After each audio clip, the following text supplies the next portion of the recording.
Farewell Letter from Che to Fidel Castro by Che Guevara.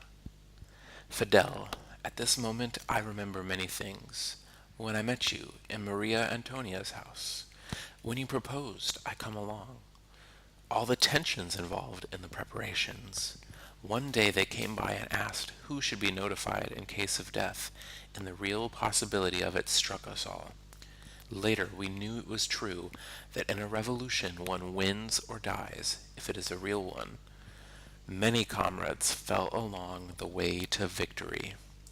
Today everything has a less dramatic tone because we are more mature, but the event repeats itself. I feel that I have fulfilled the part of my duty that tied me to the Cuban Revolution in its territory, and I say farewell to you, to the comrades, to your people who now are mine. I formally resign my positions in the leadership of the party, my post as minister, my rank of commander, and my Cuban citizenship. Nothing legal binds me to Cuba. The only ties are of another nature, those that cannot be broken, as can appointments to posts. Reviewing my past life, I believe I have worked with sufficient integrity and dedication to consolidate the revolutionary triumph. My only serious failing was not having had more confidence in you from the first moments in the Sierra Maestra, and not having understood quickly enough your qualities as a leader and a revolutionary. I have lived magnificent days, and at your side I felt the pride of belonging to our people in the brilliant yet sad days of the Caribbean Missile Crisis. Seldom has a statesman been more brilliant than you were in those days.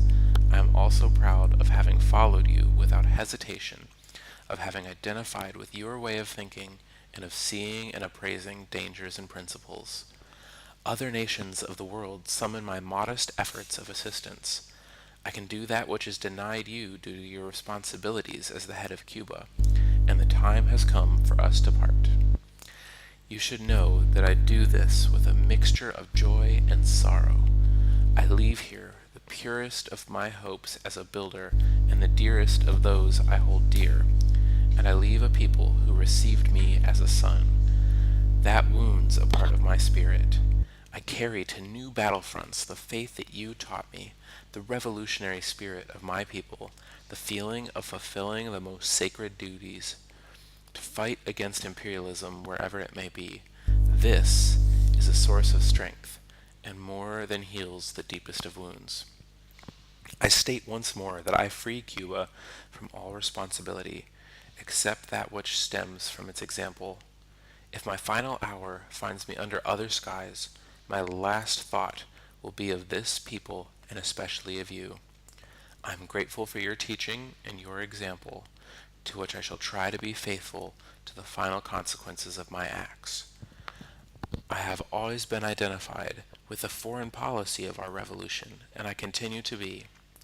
Wherever I am, I will feel the responsibility of being a Cuban revolutionary, and I shall behave as such. I am not sorry that I leave nothing material to my wife and children. I am happy it is the way. I ask nothing for them, as the state will provide them with enough to live on and receive an education. I would have many things to say to you and to our people, but I feel they are unnecessary.